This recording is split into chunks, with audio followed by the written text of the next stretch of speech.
ಗರಿಗೆದರಿದೆ ರಾಜಕೀಯ. ಮುನಿಯಪ್ಪ ಜೊತೆ ಬಿಕೆ ಹರಿಪ್ರಸಾದ್ ಚರ್ಚೆಯನ್ನು ನಡೆಸಿದ್ದಾರೆ.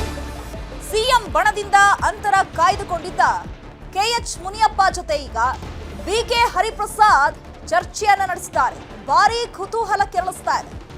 ಯಾಕಂದ್ರೆ ಏನ್ ಚರ್ಚೆಗಳು ಆಗ್ಬೋದು ಅನ್ನುವಂತಹ ನಿಟ್ಟಿನಲ್ಲಿ ಸಿಎಂ ಬಣದಿಂದ ಸ್ವಲ್ಪ ದಿನದಿಂದ ಅಂತರವನ್ನ ಕಾಯ್ದುಕೊಂಡಿದ್ದಂತಹ ಮುನಿಯಪ್ಪ ಜೊತೆ ಬಿಕೆ ಹರಿಪ್ರಸಾದ್ ಚರ್ಚೆಯನ್ನು ನಡೆಸಿದ್ದಾರೆ. ಸಿದ್ದರಾಮಯ್ಯ ಪರ ನಿಲ್ಲುವಂತೆ ಮಾತುಕತೆ ನಡೆಸಿದ್ದಾರೆ ಅನ್ನುವಂತಹ ಮಾಹಿತಿ ಸಿಕ್ಕಿದೆ. ಈ ಹಂತದಲ್ಲಿ ಅಹಿಂದ ನಾಯಕರು ಒಗ್ಗೂಡಬೇಕು, ಸಿಎಂ ಬದಲಾವಣೆ ಮಾಡದಂತೆ ಒತ್ತಡ ಹೇರಬೇಕು ಅಂತ ಹೇಳಿ ಬಿಕೆ ಹರಿಪ್ರಸಾದ್ ಜೊತೆ ಮುನಿಯಪ್ಪ ಇರೋದ್ರಿಂದ ಚರ್ಚೆಯನ್ನ ನಡೆಸಿದ್ದಾರೆ. ಯಾಕಂದ್ರೆ ಸ್ವಲ್ಪ ದಿನಗಳಿಂದ ಮುನಿಯಪ್ಪ ಅವರು ಸಿಎಂ ಬಣದಿಂದ ಅಂತರವನ್ನ ಕಾಯ್ದುಕೊಂಡಿದ್ರು. ಈಗ ಸಿಎಂ ಬಣದಿಂದಲೂ ಕೂಡ ಸಿಎಂ ಸಿದ್ದರಾಮಯ್ಯ ಅವರನ್ನ ಕುರ್ಚಿಯಿಂದ ಕೆಳಗಿಳಿಸಬಾರದು ಅನ್ನುವಂತಹ ನಿಟ್ಟಿನಲ್ಲಿ ಒತ್ತಡ ಹೆಚ್ಚಾಗ್ತಾ ಇದೆ. ಹಾಗಾಗಿ ನಾವು ಅಹಿಂದ ನಾಯಕರು ಈ ಸಂದರ್ಭದಲ್ಲಿ ಒಗ್ಗೂಡಬೇಕು. ಜೊತೆಗೆ ನಾಳೆ ಶನಿವಾರ ಹೈ ವೋಲ್ಟೇಜ್ ಮೀಟಿಂಗ್ ಇರೋದ್ರಿಂದ ಸಿಎಂ ಹಾಗೆ ಡಿಸಿಎಂ ತಮ್ಮ ಕಡೆಯಿಂದ ಯಾವ ದಾಳಗಳನ್ನ ಉರುಳಿಸ್ತಾರೆ, ತಮ್ಮ ತಮ್ಮ ಸ್ಥಾನವನ್ನ ಉಳಿಸ್ಕೊಳ್ಳೋದಕ್ಕೆ ಯಾವ ರೀತಿ ಪ್ಲಾನ್ ಅನ್ನ ಮಾಡ್ಕೊಂಡಿದ್ದಾರೆ ಅನ್ನುವಂಥದ್ದು ಸಾಕಷ್ಟು ಕುತೂಹಲ ಕೆರಳಿಸಿದೆ. ನಮ್ದು ಏನು ಚರ್ಚೆ ಇಲ್ಲ. ಇವರಿಬ್ಬರನ್ನು ಕರೆಸಿ ಅಧ್ಯಕ್ಷರನ್ನ, ಉಪಮುಖ್ಯಮಂತ್ರಿಗಳನ್ನ, ಮುಖ್ಯಮಂತ್ರಿಗಳನ್ನ, ಖರ್ಗೆ ಅವರು ಇಲ್ಲಿನೆಲ್ಲ ವಿದ್ಯಮಾನಗಳು ಗೊತ್ತಿರೋದ್ರಿಂದ ಆದಷ್ಟು ಬೇಗ ಕರೆಸಿ ಗೊಂದಲವನ್ನು ಬಯಸಿ ಮಾಡಿ ಒಳ್ಳೆ ಕಾರ್ಯಕ್ರಮಗಳು ಕೊಟ್ಟಿವಿ, ಗ್ಯಾರಂಟಿ ಯೋಜನೆಗಳು ಕೊಟ್ಟಿವಿ, ಜನಕ್ಕೆ ಎಲ್ಲ ಸೌಲಭ್ಯಗಳು ಕೊಟ್ಟಿದ್ದೀವಿ. ಕಾರ್ಯಕ್ರಮಗಳು ಕಾಣಿಸ್ತಾ ಇಲ್ಲ. ಈಗ ನಾವು ಎಷ್ಟು 1,00,000 ಕೋಟಿ ರೂಪಾಯಿ ಇಲ್ಲಿವರೆಗೂ ಸಾಮಾನ್ಯ ಜನಕ್ಕೆ ಈ 5 ಗ್ಯಾರಂಟಿಗಳು ಕೊಟ್ಟಿದ್ದೀವಿ. ಸಾಕಷ್ಟು ಪ್ರಯೋಜನ ಆಗಿದೆ ಜನರಿಗೆ. ಆದರೆ ಅದು ಎಲ್ಲ ಜನ ಈ ಕಡೆ ನೋಡ್ತಾ ಇದ್ದಾರೆ. ಅದಕ್ಕೆ ಇದನ್ನು ತಕ್ಷಣ ಬಗೆಹರಿಸಬೇಕು ಅಂತೇಳಿ ನಾವು ಅಪೀಲ್ ಮಾಡಿದ್ದೀವಿ.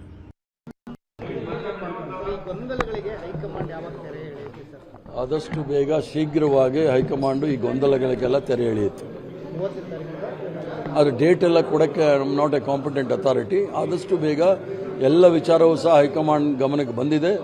ಮಾನ್ಯ ಆಲ್ ಇಂಡಿಯಾ ಕಾಂಗ್ರೆಸ್ ಕಮಿಟಿ ಅಧ್ಯಕ್ಷರಾದ ಸನ್ಮಾನ್ಯ ಮಲ್ಲಿಕಾರ್ಜುನ್ ಖರ್ಗೆ ಸಾಹೇಬರು, ನಮ್ಮ leader of opposition Rahul Gandhi ಅವರು ಈ ಸಮಸ್ಯೆಗಳಿಗೆ ಪರಿಹಾರವನ್ನು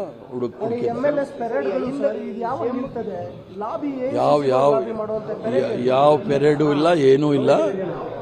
ಅದು ಮಾಧ್ಯಮದಲ್ಲಿ ಇರ್ತಕ್ಕಂಥ ಪೆರೇಡ್ ಅಷ್ಟೇ, ಮಾಧ್ಯಮದಲ್ಲಿ ಇರ್ತಕ್ಕಂಥ ಒಂದು ಮನೋರಂಜನೆ.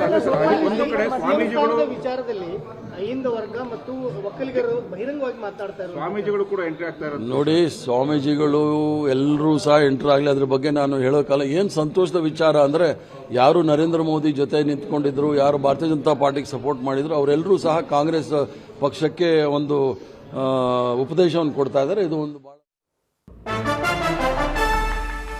ಸಿಎಂ ಸಿದ್ದರಾಮಯ್ಯ ಪರ ಕುರುಬಾ ಸಂಘ ಈಗ ಬೆನ್ನಿಗೆ ನಿಂತಿದೆ. ಬೆಂಗಳೂರಿನಲ್ಲಿ ಕುರುಬಾ ಸಂಘದ ನಾಯಕರು ಸಭೆಯನ್ನ ನಡೆಸಿದ್ದಾರೆ. ನಾಯಕತ್ವ ಬದಲಿಸದಂತೆ ಸಮುದಾಯ ಒತ್ತಡ ಹೇರುವಂತಹ ಸಾಧ್ಯತೆ ಇದೆ. ಜೊತೆಗೆ ಒತ್ತಡವನ್ನ ಈಗಾಗಲೇ ಹೇರ್ತಾ ಇದ್ದಾರೆ ಹೈಕಮಾಂಡ್ಗೆ.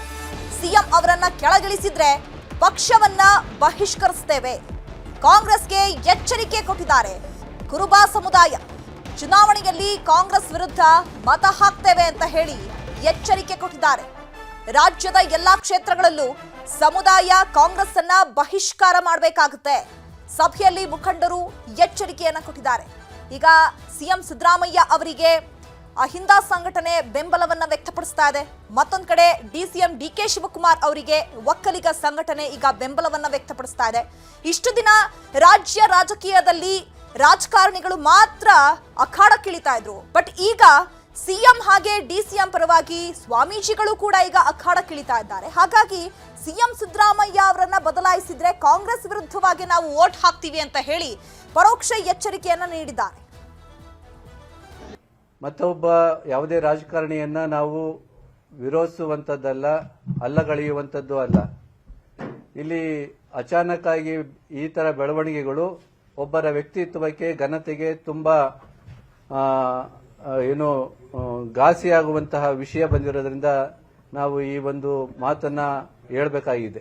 ಈ ನೆಲೆಯಲ್ಲಿ ಸಿದ್ದರಾಮಯ್ಯನವರ ವಿಷಯವಾಗಿ ಏನಾದರೂ ಗೊಂದಲಗಳು ಆಯ್ತು ಅಂತಂದ್ರೆ, ಅವರ ವ್ಯಕ್ತಿತ್ವಕ್ಕೆ ಘನತೆಗೆ ಚ್ಯುತಿ ಬರುವಂತ ತೀರ್ಮಾನಗಳಾಯಿತು ಅಂದ್ರೆ ಅದು ರಾಜ್ಯ ಅಲ್ಲ, ಇಡೀ ದೇಶಕ್ಕೆ ಪರಿಣಾಮ ನೀಡುತ್ತೆ. ಈ ಬಗ್ಗೆ ಎಚ್ಚರಿಕೆಯಿಂದ ಕ್ರಮ ಕೈಗೊಳ್ಳಬೇಕು ಅನ್ನುವಂಥ ಮಾತನ್ನಷ್ಟೇ ನಾನು ಈ ಸಂದರ್ಭದಲ್ಲಿ ಹೇಳೋದಕ್ಕೆ ಬಯಸ್ತೀನಿ. ಅದೇ ನಾವು ಈಗಾಗಲೇ ಹೇಳಿದಲ್ಲ, ಪಕ್ಷದ ಹೈಕಮಾಂಡ್ ಈ ವಿಷಯದಲ್ಲಿ ಸರಿಯಾದ ತೀರ್ಮಾನವನ್ನು ಕೈಗೊಳ್ಳದೇ ಇರೋದ್ರಿಂದ ಇಲ್ಲಿ ಸಮುದಾಯಗಳ ನಡುವೆ, ವ್ಯಕ್ತಿಗಳ ನಡುವೆ ಗೊಂದಲಗಳು ಸೃಷ್ಟಿಯಾಗಿರುವಂತದ್ದು ನಮಗೆ ಕಾಣಿಸ್ತಾ ಇದೆ. ಇದು ಸಿದ್ದರಾಮಯ್ಯನವರ, ಡಿ ಕೆ ಶಿವಕುಮಾರ್ ಅವರ ಸಮಸ್ಯೆ ಅಲ್ಲ, ಪಕ್ಷದ ಹೈಕಮಾಂಡ್ ಸಮಸ್ಯೆ ಅಂತಂದ್ಬಿಟ್ಟು ನಾನು ಹೇಳೋದಕ್ಕೆ ಬಯಸ್ತೀನಿ. ಸಮುದಾಯದ ಮುಂದಿನ ನಿಲುವನ್ನ ಕರ್ನಾಟಕ ಪ್ರದೇಶ ಕುರುಬ ಸಂಘದವರು ತೀರ್ಮಾನ ಕೈಗೊಳ್ಳ. ಈ ಬಗ್ಗೆ ಮತ್ತಷ್ಟು ಮಾಹಿತಿಯನ್ನ ಕೊಡ್ತಾರೆ ನಮ್ಮ ಪ್ರತಿನಿಧಿ ಹೆಬ್ಬಾಕ ತಿಮ್ಮೇಗೌಡರು, ನೇರ ಸಂಪರ್ಕದಲ್ಲಿ ಜಾಯ್ನ್ ಆಗಿದ್ದಾರೆ. ಹೆಬ್ಬಾಕ ತಿಮ್ಮೇಗೌಡ್ರೆ, ಕಾಂಗ್ರೆಸ್ನಲ್ಲಿ ರಾಜಕೀಯ ಚಟುವಟಿಕೆ ಗರಿಗೆದರಿದೆ. ನಾಳೆ ಶನಿವಾರ ಹೈ ವೋಲ್ಟೇಜ್ ಮೀಟಿಂಗ್ನಲ್ಲಿ ಏನು ತೀರ್ಮಾನ ತೆಗೆದುಕೊಳ್ತಾರೋ ಹೈಕಮಾಂಡ್ ಅನ್ನುವಂಥದ್ದು ಕುತೂಹಲ ಇದ್ರೆ, ಮತ್ತೊಂದು ಕಡೆ ಈಗ ಇಷ್ಟು ದಿನ ಸಿಎಂ ಬಣದಿಂದ ದೂರ ಇದ್ದಂತಹ KH ಮುನಿಯಪ್ಪ ಜೊತೆ BK ಹರಿಪ್ರಸಾದ್ ಚರ್ಚೆಯನ್ನ ನಡೆಸಿದ್ದಾರೆ. ಅಂದ್ರೆ ಸಿಎಂ ಬೆನ್ನಿಗೆ ನಿಲ್ಲಬೇಕು ಅನ್ನುವಂತಹ ವಿಚಾರಕ್ಕೆ, ಮನವೊಲಿಸುವಂತಹ ವಿಚಾರಕ್ಕೆ BK ಹರಿಪ್ರಸಾದ್ ಚರ್ಚೆ ನಡೆಸಿದ್ದಾರೆ. ಜೊತೆಗೆ ಈಗ ಸಿಎಂ ಸಿದ್ದರಾಮಯ್ಯ ಅವರನ್ನ ಕೆಳಗಿಳಿಸಿದ್ರೆ ನಾವು ಕಾಂಗ್ರೆಸ್ ವಿರುದ್ಧವಾಗಿ ನಮ್ಮ ನಡೆ ಇರುತ್ತೆ ಅನ್ನುವಂತಹ ಪರೋಕ್ಷ ಒಂದು ಎಚ್ಚರಿಕೆಯನ್ನು ಕೊಟ್ಟಿರುವಂತದ್ದು. ಹಾಗಾಗಿ ಏನೆಲ್ಲ ಅಪ್ಡೇಟ್ ಸಿಗ್ತಾ ಇದೆ?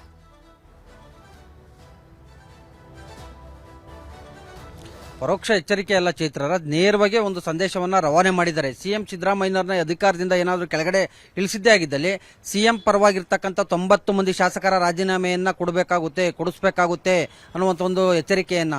ಯಾಕಂತ ಹೇಳಿದ್ರೆ ಈ ಒಂದು ನಾಯಕತ್ವ ಬಿಕ್ಕಟ್ಟಿನ ಒಂದು ಬಿರುಸು ಏನು, ನಾಯಕತ್ವ ಬಿಕ್ಕಟ್ಟಿನ ವಿಚಾರವಾಗಿ ಎದ್ದಿರ್ತಕ್ಕಂಥ ಬಡಿದಾಟ ಏನಿದೆ, ಇದು ತಾರಕಕ್ಕೇರಿರ್ತಕ್ಕಂಥದ್ದು. ಒಂದ್ ಕಡೆಯಾಗಿ ಮುಖ್ಯಮಂತ್ರಿ ಸಿದ್ದರಾಮಯ್ಯನವರ ಬಣ, ಮತ್ತೊಂದು ಕಡೆಯಾಗಿ ಉಪಮುಖ್ಯಮಂತ್ರಿ ಡಿ ಕೆ ಶಿವಕುಮಾರ್ ಅವರ ಬಣ. ಈ ಒಂದು ಬಡಿದಾಟ ಬಿರುಸುಗೊಂಡಿರ್ತಕ್ಕಂಥ ಹಿನ್ನೆಲೆಯಲ್ಲಿ ಸಹಜವಾಗಿ ರಾಜ್ಯ ಕಾಂಗ್ರೆಸ್ನಲ್ಲಿ ರಾಜಕೀಯ ಚಟುವಟಿಕೆಗಳು ಒಂದು ರೀತಿ ತೀವ್ರಗೊಂಡಿದ್ದಾವೆ, ತಾರಕಕ್ಕೇರಿದಾವೆ. ಈ ನಡುವೆ ಇದೀಗ ಯಾವಾಗ DCM ಡಿ ಕೆ ಶಿವಕುಮಾರ್ ಪರವಾಗಿ ಸಮುದಾಯದ ಶ್ರೀಗಳು ಎಂಟ್ರಿ ಆದ್ರು, ಸ್ವಾಮೀಜಿಗಳು ಎಂಟ್ರಿ ಆದ್ರು, ಇದೀಗ ಸಿಎಂ ಬೆನ್ನಿಗೆ ಅಹಿಂದ ಸಂಘಟನೆಗಳು ಬೆನ್ನಿಗೆ ನಿಂತಿರ್ತಕ್ಕಂಥದ್ದು, ಅಹಿಂದ ಪರವಾಗಿರ್ತಕ್ಕಂಥ ಅಹಿಂದ ಒಕ್ಕೂಟದ ಸ್ವಾಮೀಜಿಗಳು ಕೂಡ ಬೆನ್ನಿಗೆ ನಿಂತಿದ್ದಾರೆ. ಈ ನಡುವೆ ಇದೀಗ ನೇರವಾಗಿ ಏನು ಸಿಎಂ ಬೆನ್ನಿಗೆ ನಿಂತಿರ್ತಕ್ಕಂಥ ಪ್ರದೇಶ್ ಕುರುಬರ ಸಂಘ ಇವತ್ತು ಮಹತ್ವದ ಸುದ್ದಿಗೋಷ್ಠಿಯನ್ನು ನಡೆಸಿತು. ಅಷ್ಟೇ ಅಲ್ಲ, ಏನು ಸಂಘದ ಪದಾಧಿಕಾರಿಗಳು ಮತ್ತೆ ಕಾರ್ಯಕರ್ತರ ಸಭೆಯನ್ನು ಕೂಡ ನಡೆಸಿತು. ಆ ಒಂದು ಸಂಘದ ಸಭೆಯಲ್ಲಿ ಇವತ್ತು ಬಹಳ ಮುಖ್ಯವಾಗಿ ಒಂದು ಮಹತ್ವದ ನಿರ್ಣಯವನ್ನು ಕೂಡ ಕೈಗೊಂಡಿರ್ತಕ್ಕಂಥದ್ದು ಏನು, ನಾಳೆ ಎಲ್ಲಾ ಜಿಲ್ಲಾ ಕೇಂದ್ರಗಳಲ್ಲಿ ಮತ್ತೆ ತಾಲೂಕು ಕೇಂದ್ರಗಳಲ್ಲಿ ಸುದ್ದಿಗೋಷ್ಠಿಯನ್ನು ನಡೆಸೋದ್ರ ಮುಖಾಂತರ ಹೈಕಮಾಂಡ್ಗೆ ಒಂದು ಎಚ್ಚರಿಕೆ ಸಂದೇಶವನ್ನ ರವಾನೆ ಮಾಡಬೇಕು ಅಂತ. ಈ ಸಿಎಂ ಸಿದ್ದರಾಮಯ್ಯನವ್ರನ್ನ ಏನಾದರೂ ಅಧಿಕಾರದಿಂದ ಕೆಳಗಡೆ ಇಳಿಸಿದ್ದೇ ಆಗಿದ್ದಲ್ಲಿ ನಾವು ಕಾಂಗ್ರೆಸ್ಗೆ ವಿರುದ್ಧವಾಗಿ ಮುಂದಿನ ಚುನಾವಣೆಗಳಲ್ಲಿ ವೋಟ್ ಹಾಕಬೇಕಾಗುತ್ತೆ ಅನ್ನುವಂಥ ಒಂದು ಎಚ್ಚರಿಕೆ ಸಂದೇಶವನ್ನ ನಾಳೆ ರವಾನೆ ಮಾಡ್ತಾ ಇರುವಂತದ್ದು. ಇಷ್ಟೇ ಅಲ್ಲ, ಏನು ಸಿಎಂ ಆಪ್ತ ಸಚಿವರು ಒಂದ್ ಕಡೆಗೆ ಒಗ್ಗೂಡ್ತಾ ಇದ್ರೆ, ಇನ್ನ ಸಿಎಂ ಬೆನ್ನಿಗೆ ನಿಂತಿರ್ತಕ್ಕಂಥ ಅಹಿಂದ ಸಚಿವರು ಕೂಡ ಇದೀಗ ಒಗ್ಗಟ್ಟಿನ ಪ್ರದರ್ಶನಕ್ಕೆ ಮುಂದಾದ್ರ ಅಂತ.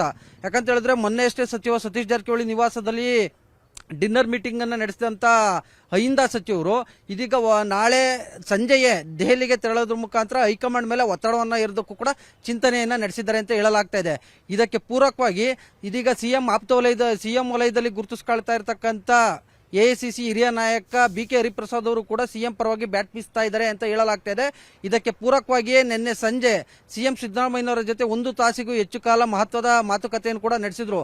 ಅದಾದ ಬಳಿಕ ಇವತ್ತು ಬೆಳಿಗ್ಗೆ ಸಿಎಂ ಆಪ್ತ ಬಣದಿಂದ ಅಂತರವನ್ನ ಕಾಯ್ದುಕೊಂಡಿರ್ತಕ್ಕಂಥ ಆಹಾರ ನಾಗರಿಕ ಸರಬರಾಜು ಸಚಿವ KH ಮುನಿಯಪ್ಪನವರ ನಿವಾಸಕ್ಕೆ BK ಹರಿಪ್ರಸಾದ್ ಅವರು ಹೋಗಿರ್ತಕ್ಕಂಥದ್ದು. BK ಹರಿಪ್ರಸಾದ್ ಅವರು ಏನು ಮುನಿಯಪ್ಪ ಮತ್ತೆ ಅವರ ಒಂದು ತಂಡದ ಜೊತೆ ಡಿನ್ನರ್ ಬ್ರೇಕ್ಫಾಸ್ಟ್ ಮೀಟಿಂಗ್ ಅನ್ನು ಕೂಡ ಮಾಡಿರ್ತಕ್ಕಂಥದ್ದು ಇದೀಗ ಸಾಕಷ್ಟು ಮಹತ್ವವನ್ನು ಕೂಡ ಪಡ್ಕೊಂಡಿದೆ. ಯಾಕೆ ಅಂದ್ರೆ ನಿನ್ನೆ ಸಂಜೆ ಸಿಎಂ ಸಿದ್ದರಾಮಯ್ಯನವರ ಜೊತೆ 1 ತಾಸಿಗೂ ಹೆಚ್ಚು ಮಾತುಕತೆಯನ್ನ ನಡೆಸಿದ್ರು. KH ಮುನಿಯಪ್ಪನವರು ಕೂಡ ಅಲ್ಲೇ ಇದ್ರು. ಆದ್ರೆ KH ಮುನಿಯಪ್ಪನವ್ರ ಜೊತೆ ಅವತ್ತು ಮಾತಾಡಬಹುದಾಗಿತ್ತು. ಆದ್ರೆ ಸಿಎಂ ಕೊಟ್ಟಿರ್ತಕ್ಕಂಥ ಒಂದು ಸಂದೇಶವನ್ನ ರವಾನೆ ಮಾಡಿರ್ತಕ್ಕಂಥದ್ದು ಏನು, ಈ ಸಂದರ್ಭದಲ್ಲಿ ಅಹಿಂದ ಸಮುದಾಯದ ಸಚಿವರೆಲ್ಲರೂ ಕೂಡ ಒಗ್ಗಟ್ಟನ್ನ ಪ್ರದರ್ಶನ ಮಾಡಬೇಕಾಗುತ್ತೆ. ನಮ್ಮಲ್ಲಿರ್ತಕ್ಕಂಥ ಭಿನ್ನಾಭಿಪ್ರಾಯಗಳು ಏನೇ ಇರಲಿ, ನಾವು ಸಿಎಂ ಬೆನ್ನಿಗೆ ನಿಲ್ಲಬೇಕು. ಯಾಕಂತ ಹೇಳಿದ್ರೆ ಸಿದ್ದರಾಮಯ್ಯನವರ ನೇತೃತ್ವದಲ್ಲಿ ಕಾಂಗ್ರೆಸ್ ಅಧಿಕಾರಕ್ಕೆ ಬಂದಿರತಕ್ಕಂಥ ಹಿನ್ನೆಲೆಯಲ್ಲಿ ಸಹಜವಾಗಿ ನಿಮ್ಮನ್ನ ಏನಾದರೂ ಸಚಿವ ಸ್ಥಾನದಿಂದ ಏನಾದರೂ ಕೆಳಗಿಳಿಸ್ತಾರೆ ಅಥವಾ ಬೇರೆ ರೀತಿಯಾದಂತಹ ಒಂದು ಅಸಮಾಧಾನಗಳಿದ್ರೆ ಸಿದ್ದರಾಮಯ್ಯನವರ ಸಮ್ಮುಖದಲ್ಲೇ ಬಗೆಹರಿಸಿಕೊಳ್ಳೋಣ. ಆದ್ರೆ ಈ ಸಂದರ್ಭದಲ್ಲಿ ನಮ್ಮಲ್ಲಿನ ಒಗ್ಗಟ್ಟನ್ನ ಬಿಟ್ಕೊಡೋದು ಬೇಡ, ಭಿನ್ನಾಭಿಪ್ರಾಯ ಬೇರೆಯವರಿಗೆ ಆಹಾರ ಆಗೋದು ಬೇಡ, ಹಸ್ರ ಆಗೋದು ಬೇಡ. ನಿಮ್ಮನ್ನೇನಾದ್ರೂ ಸಚಿವ ಸ್ಥಾನದಿಂದ ಕೆಳಗಿಳಿಸಿದ್ದಾಗಿದ್ದಲ್ಲಿ ನಿಮ್ಮ ಪುತ್ರಿ ಶಾಸಕಿ ರೂಪಾ ಶಶಿಧರ್ ಅವ್ರನ್ನ ಕ್ಯಾಬಿನೆಟ್ಗೆ ತೆಗೆದುಕೊಳ್ಳೋದಕ್ಕೆ ನಾವೆಲ್ಲರೂ ಕೂಡ ಕೈ ಜೋಡಿಸ್ತೀವಿ, ಅದಕ್ಕೂ ಕೂಡ ಸಿಎಂ ಪರೋಕ್ಷವಾಗಿ ಸಮ್ಮತಿಯನ್ನು ಸೂಚಿಸಿದ್ದಾರೆ ಅಂತದ್ದೊಂದು ಸಂದೇಶವನ್ನ ಇವತ್ತು BK ಹರಿಪ್ರಸಾದ್ ಅವರು KH ಮುನಿಯಪ್ಪನವರಿಗೆ ತಲುಪಿಸಿರ್ತಕ್ಕಂಥದ್ದು. ಯಾಕಂತ ಹೇಳಿದ್ರೆ KH ಮುನಿಯಪ್ಪನವರು ಈ ಹಿಂದೆ ಸುಮಾರು 7 ಬಾರಿ ಸಂಸದರಾಗಿರ್ತಕ್ಕಂಥವ್ರು, 2 ಬಾರಿ ಕೇಂದ್ರ ಸಚಿವರಾಗಿ ಕೆಲಸ ಮಾಡಿರ್ತಕ್ಕಂಥ ಹಿನ್ನೆಲೆಯಲ್ಲಿ ಸಹಜವಾಗಿ ಹೈಕಮಾಂಡ್ ಜೊತೆ ನಿಕಟ ಸಂಪರ್ಕವನ್ನು ಹೊಂದಿರತಕ್ಕಂಥದ್ದು, ಹೈಕಮಾಂಡ್ ಜೊತೆ ಸಾಕಷ್ಟು ಒಡನಾಟವನ್ನು ಕೂಡ ಹೊಂದಿರತಕ್ಕಂಥ ಹಿನ್ನೆಲೆಯಲ್ಲಿ ಸಹಜವಾಗಿ KH ಮುನಿಯಪ್ಪನವರ ಮಾತು ಕೂಡ ಇಲ್ಲಿ ಬಹಳ ಮುಖ್ಯವಾಗಿ ಪಾತ್ರವನ್ನು ವಹಿಸುತ್ತೆ. ಹೀಗಾಗಿ KH ಮುನಿಯಪ್ಪನವರು ಕೂಡ ತಮ್ಮ ಬಣದಲ್ಲಿ ಇರಬೇಕು, ತಮ್ಮ ಬೆನ್ನಿಗೆ ನಿಲ್ಲಬೇಕು ಅನ್ನುವಂಥ ಒಂದು ತಂತ್ರಗಾರಿಕೆ ಆಧಾರದ ಮೇಲೆಯೇ BK ಹರಿಪ್ರಸಾದ್ ಅವರ ಮುಖಾಂತರ ಒಂದು ಸಂದೇಶವನ್ನು ಮುಖ್ಯಮಂತ್ರಿ ಸಿದ್ದರಾಮಯ್ಯನವರು ಇವತ್ತು ರವಾನೆ ಮಾಡಿರ್ತಕ್ಕಂಥದ್ದು. ಈ ಮೂಲಕವಾಗಿ KH ಮುನಿಯಪ್ಪನವರ ಮನವೊಲಿಸುವಲ್ಲಿ ಎಲ್ಲೋ ಒಂದು ಕಡೆಗೆ ಒಂದು ಹಂತಕ್ಕೆ ಸಿಎಂ ಸಿದ್ದರಾಮಯ್ಯನವರು ಯಶಸ್ವಿಯಾಗಿದ್ದಾರೆ ಅನ್ನುವಂಥ ಒಂದು ಚರ್ಚೆಯು ಕೂಡ ಕೇಳಿಬಂದಿರತಕ್ಕಂಥದ್ದು. ಈ ಎಲ್ಲಾ ಬೆಳವಣಿಗೆಗಳ ನಡುವೆ ಇದೀಗ ಉಪಮುಖ್ಯಮಂತ್ರಿ DK ಶಿವಕುಮಾರ್ ಅವರ ನಿವಾಸಕ್ಕೆ ಪಟ್ನಾಯಕನಹಳ್ಳಿ ಮಹಾಸಂಸ್ಥಾನ ಮಠದ ನಂಜಾವಧೂತ ಸ್ವಾಮೀಜಿಯವರು ಕೂಡ ಭೇಟಿ ಕೊಟ್ಟಿರ್ತಕ್ಕಂಥದ್ದು. ಅಂದ್ರೆ ಏನು DCM DK ಶಿವಕುಮಾರ್ ಅವರು ಕೂಡ ಅಹಿಂದ ವರ್ಗಕ್ಕೆ ಸೇರಿದವರಲ್ವೇ, ಒಕ್ಕಲಿಗರಲ್ಲೂ ಕೂಡ ಹಿಂದುಳಿದವರಿಲ್ವೇ, ಒಕ್ಕಲಿಗ ಸಮುದಾಯವು ಕೂಡ ಒಂದು ರೀತಿ ಇತರೆ ಹಿಂದುಳಿದ ವರ್ಗಗಳ ಪಟ್ಟಿಗೆ ಸೇರುತ್ತೆ. DK ಶಿವಕುಮಾರ್ ಅವರು ಕೂಡ ಅಹಿಂದ ವರ್ಗಕ್ಕೆ ಸೇರಿದಂಥವ್ರು. ಏನು ಅವರು ಒಂದು ಮಾತನ್ನ ನೇರವಾಗಿ ಹೇಳಿದ್ರು ಚೈತ್ರರಾಜ್, ಏನು ದೇವರಾಜ ಅರಸ್ ಅವರ ಬಳಿಕ ಯಾರಾದರೂ ಯುವಕರಿಗೆ ಆದ್ಯತೆ ಕೊಟ್ಟಿದ್ದಾರೆ ಅಂದ್ರೆ ಅದು DK ಶಿವಕುಮಾರ್ ಅವರು. ಸುಮಾರು 30ಕ್ಕೂ ಹೆಚ್ಚು ಮಂದಿ ಯುವಕರನ್ನ ಟಿಕೆಟ್ ಕೊಟ್ಟು ಗೆಲ್ಲಿಸ್ಕೊಂಡ್ಬಂದಿದ್ದಾರೆ. ಹೀಗಾಗಿ ಯುವ ಸಮುದಾಯಕ್ಕೆ ಅವರು ಬೆನ್ನೆಲುಬಾಗಿ ನಿಂತಿದ್ದಾರೆ. ಹೀಗಾಗಿ ಅವರನ್ನ ಮುಖ್ಯಮಂತ್ರಿಯನ್ನಾಗಿ ಮಾಡಬೇಕು, ಸಿದ್ದರಾಮಯ್ಯರ ಮುಂದಾಳತ್ವದಲ್ಲೇ ಈ ಕೆಲಸ ಆಗಬೇಕು ಅನ್ನುವಂಥ ಒಂದು ಆಗ್ರಹವನ್ನು ಕೂಡ ಮಾಡಿರ್ತಕ್ಕಂಥದ್ದು. ಈ ಮೂಲಕವಾಗಿ ಒಕ್ಕಲಿಗ ಸಮುದಾಯದ ಸಚಿವರು, ಒಕ್ಕಲಿಗ ಸಮುದಾಯದ ಸ್ವಾಮೀಜಿಯವರು ಮತ್ತೆ ಸಂಘಟನೆಗಳು ಕೂಡ ಇದೀಗ DK ಶಿವಕುಮಾರ್ ಪರವಾಗಿ ನಿಂತಿರ್ತಕ್ಕಂಥ ಹಿನ್ನೆಲೆಯಲ್ಲಿ ಸಹಜವಾಗಿ ಕುರುಬ ಸಮುದಾಯ ಮತ್ತೆ ಒಕ್ಕಲಿಗ ಸಮುದಾಯದ ಪ್ರತಿಷ್ಠೆಗೆ ಈ ಒಂದು ನಾಯಕತ್ವ ಬಿಕ್ಕಟ್ಟು ಕಾರಣವಾಯ್ತಾ.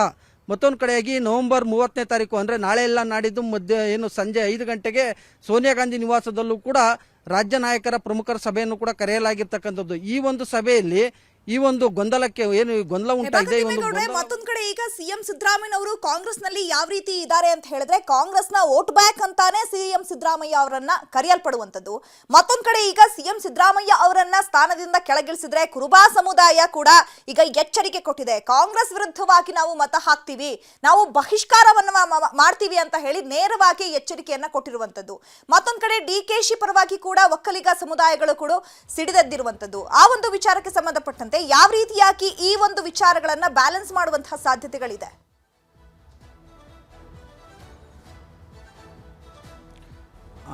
ಇದೇ ಚೈತ್ರರಾಜ್ ಬಹಳ ಮುಖ್ಯವಾದಂತ ಒಂದು ವಿಚಾರ. ಯಾಕಂತ ಹೇಳಿದ್ರೆ ಇಲ್ಲಿ ಏನೋ ಮೇಲ್ವರ್ಗ ಅಂದ್ರೆ ಬಹುಸಂಖ್ಯಾತವಾಗಿರ್ತಕ್ಕಂಥ ಒಕ್ಕಲಿಗ ಸಮುದಾಯವನ್ನು ಕೂಡ ಕಾಂಗ್ರೆಸ್ ಬ್ಯಾಲೆನ್ಸ್ ಮಾಡಬೇಕಾಗುತ್ತೆ.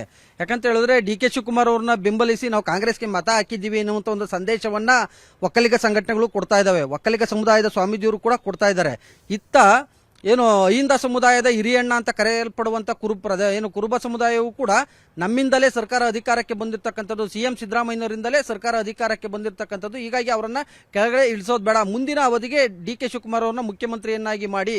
ಯಾಕಂತ ಹೇಳಿದ್ರೆ ಈಗಾಗಲೇ ಜಾತಿವಾರು ಜನಗಣತಿ ವರದಿ ಏನಿದೆ ಆ ಒಂದು ವರದಿಯನ್ನು ಜಾರಿಯಾಗಬೇಕು ಅಂದ್ರೆ ಸಿದ್ದರಾಮಯ್ಯನವರಿಂದ ಮಾತ್ರ ಸಾಧ್ಯ.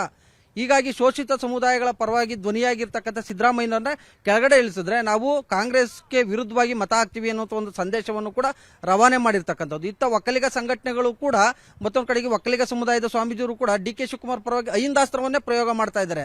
ಹೀಗಾಗಿ ಈ ಒಂದು ಅಹಿಂದಾಸ್ತ್ರ ಪ್ರಯೋಗದ ಮೂಲಕ ಕಾಂಗ್ರೆಸ್ ಹೈಕಮಾಂಡ್ ಅನ್ನ ಇಕ್ಕಟ್ಟಿಗೆ ಸಿಲುಕೋಸೋದಕ್ಕೆ ಈಗ ಎರಡೂ ಬಣಗಳು ಅಂದ್ರೆ DK ಶಿವಕುಮಾರ್ ಬಣ, ಸಿದ್ದರಾಮಯ್ಯನವರ ಬಣ, ಎರಡೂ ಬಣಗಳು ಕೂಡ ಇದೀಗ ಪ್ರಯತ್ನವನ್ನ ಮಾಡ್ತಾ ಇರ್ತಕ್ಕಂಥ ಹಿನ್ನೆಲೆಯಲ್ಲಿ ಸಹಜವಾಗಿ ಎಲ್ಲ ಒಂದ್ ಕಡೆಗೆ ಹೈಕಮಾಂಡ್ ಅತಂತ್ರ ಪರಿಸ್ಥಿತಿ ಇದೆ. ಹೀಗಾಗಿ ನವೆಂಬರ್ 30ರ ಸಂಜೆ ನಡೆಯುವಂತ ಒಂದು ಸಭೆ ಏನಿದೆ ಹೈಕಮಾಂಡ್ ಮಟ್ಟದಲ್ಲಿ ಅದು ನಾನಾ ವ್ಯಾಖ್ಯೆ